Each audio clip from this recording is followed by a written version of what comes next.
Hey everyone, my name's Henry.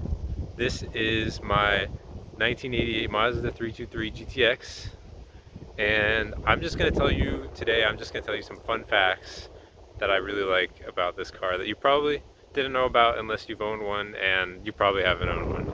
These are incredibly rare cars. There's about 1,200 that were ever sold in the US, and let's get into it. So I thought a good place to start with this car would be showing you the interior. Specifically, we'll start with the seats. One incredibly fun fact that I find is that right here, this is a lumbar adjustment knob, and so it just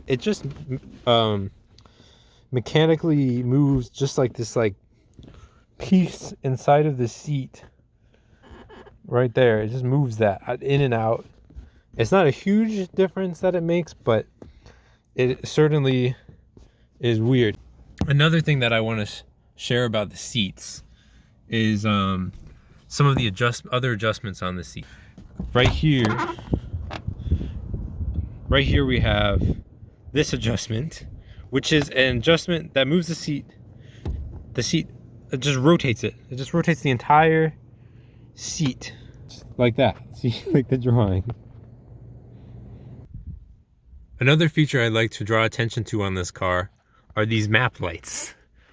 So you might be a little confused on how you would turn on these map lights. It does have a figure. It says no, but it could also mean on, and it just says to push on it. So if you push on it, look at this. Not only does it turn it on, but it also rotates it so that if your map is here, in your lap, then you can see what's on the map very well. These are actually really not that bright.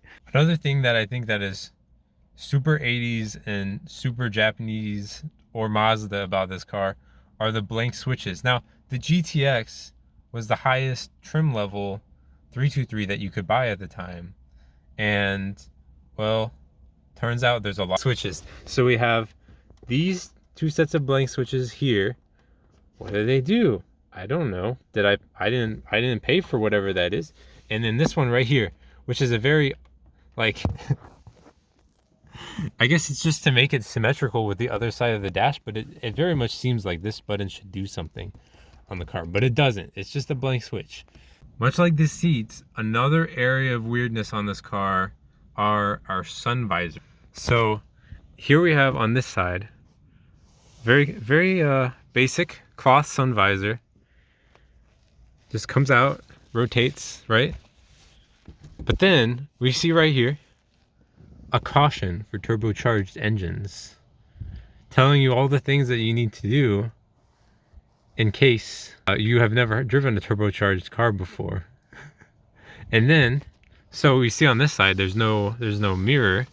On this side, you get a little mirror in case your passenger wants to be able to see themselves. But you, as a driver, you should not be looking at yourself while driving. Obviously, very, very obvious decision right there.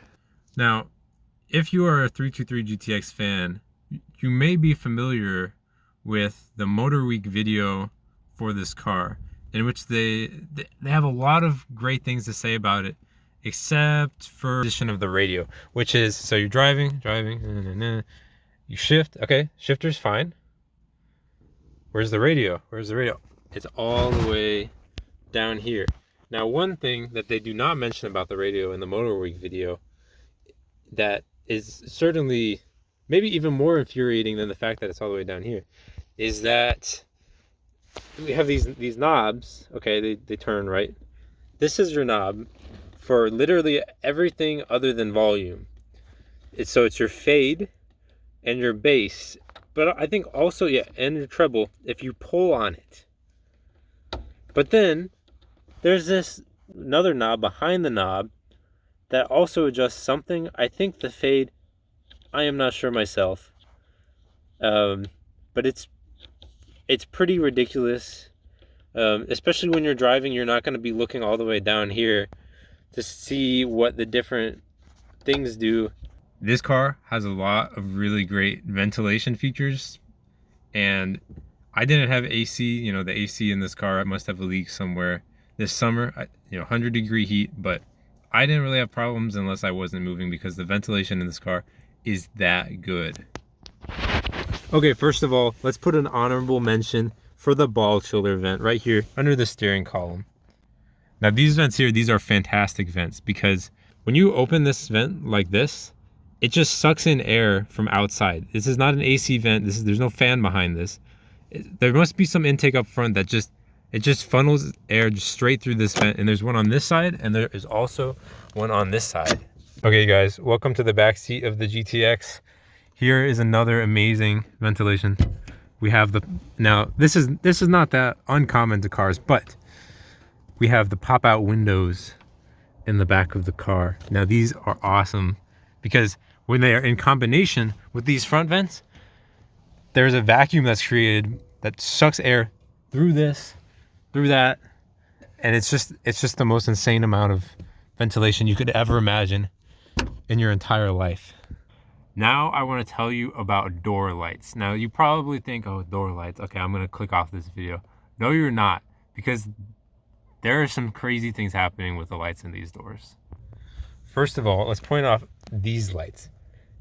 This light is white and also red. Behind door, it's kind of like this weird, like bulbous shape. It's helpful if you need to see something in the back seat or whatnot, but it's a weird light. Okay guys, so you will not be able to see this during the day, but if you come to your car at night and you're trying to unlock it or lock it, there's a motion sensor inside of this keyhole. And when you put in the key, a light turns on so that you can see where the keyhole is. If you've just closed your car and you're coming out and it's night and you're gonna lock it and it's dark out, this light will already be on without the motion sensor so that you can lock the car. That is an insane amount of tech just for this little keyhole. So guys, that was just a few of the little fun facts or quirks, I guess you could call them, about this car. Not all of them, but I just thought those were the ones I really wanted to share with the internet. As someone that has wanted this car for a long time and now has one, you never would have guessed all the bizarre ways that Mazda tried to add some luxury, some little flair to this little 80s hot hatch rally beast.